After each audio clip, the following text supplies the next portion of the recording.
মাসের পর মাস আর বছরের পর বছর ধরে একটি অন্ধকার আন্ডারপাসে শুয়ে এভাবেই মানবেতর জীবনযাপন করছেন ৬০ বছরের বৃদ্ধা জেসমিন। আত্মীয় স্বজনরা কেউ পাশে না থাকলেও এই অসহায় বৃদ্ধার সঙ্গী হয়ে আছে কয়েকটি কুকুর।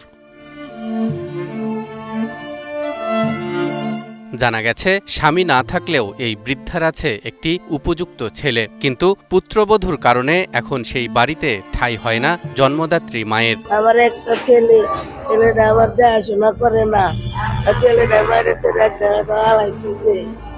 বাড়িতে জায়গা দেয় না, বউ বালা না, বউ বহে, বউর জীবিতে বহে। অথচ বড্ড আশা করে সেই ছেলেকে বানিয়েছিলেন কোরআনের হাফেজ, সেই সাথে দিয়েছেন জাগতিক শিক্ষা। কিন্তু এত লেখাপড়া করিয়েও কোনো লাভ হয়নি। জন্মদাত্রী মাকে ফেলে রেখেছেন পথের ধারে। লেখাপড়া করাইছি মেট্রিক পর্যন্ত, কোরআনে হাফেজ মেট্রিক পর্যন্ত। হ্যাঁ। বর্তমানে এই অসহায় বৃদ্ধার বসবাস গাজীপুরের গাছা থানার জাঝর এলাকায় ঢাকা এক্সপ্রেসওয়ের নিচের একটি অন্ধকার আন্ডারপাসে, যেখানে যানবাহনের শব্দে চারপাশ প্রকম্পিত হয়। সেখানে গত প্রায় ২ বছর ধরে ধুকে ধুকে মরছেন জেসমিন আক্তার।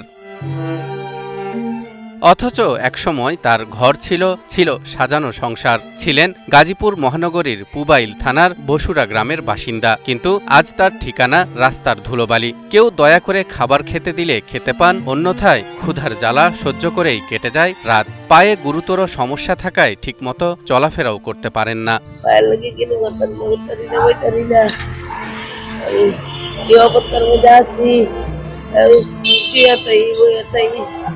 আমি আসতে পারি না, দেখাশোনা করে না। অসহায় এই বৃদ্ধার জীবনের গল্পটি যেন ট্র্যাজেডি নাটকের চেয়েও ভয়াবহ।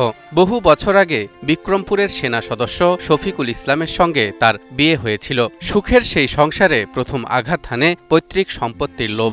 জেসমিনের অভিযোগ, সম্পত্তির লোভে স্বামীর ভাই বোনেরাই তার স্বামীকে নির্মমভাবে হত্যা করেছে। স্বামীর মাইরা লাইছে, আর বিয়ে ছিল, ওর বাড়ি হয়েছে গিয়া বিক্রমপুর। স্বামীর মৃত্যুর পর একমাত্র ছেলে রফিকুল ইসলামকে ঘিরেই ছিল তার সমস্ত স্বপ্ন।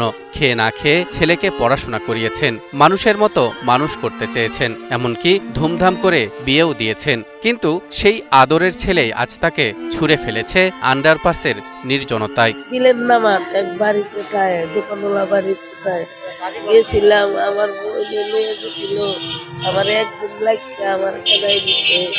এমন অবস্থায় অসহায় এই বৃদ্ধাকে উদ্ধার করে সরকারি সহায়তা ও যথাযথ পুনর্বাসনের দাবি জানিয়েছেন পথচারী ও এলাকাবাসী। অনেক কষ্টের পরে বাচ্চা আছে, ধুলাবালি গরম নিয়ে টিকে আছে, কিন্তু তারা দেহার মতো কেউ নাই। যদি দেহার মতো কেউ থাকতো তাহলে আর এনে থাকে না। অনেকদিন ধরে কষ্ট করতে, 1 বছর ধরে অনেক কষ্ট করতে, পাও একটা ভাঙ্গিয়া। লোকটারে যদি আপনারা পারুন কিছু সহায়তা করিয়া তারা একটু বাড়ি ঘর করিয়া দেন, পাও করিয়া দেন যায়, এই আপনাদের কাছে আপনার। মায়ের মমতা কি এভাবেই রাজপথের ধুলোয় লুটাবে, নাকি রাষ্ট্র ও সমাজ এগিয়ে আসবে জেসমিনের শেষ দিনগুলোতে একটু আশ্রয়ের ছায়া দিতে? উত্তরের অপেক্ষায় দিন গুনছেন আন্ডারপাসের এই নিঃসঙ্গ জননী।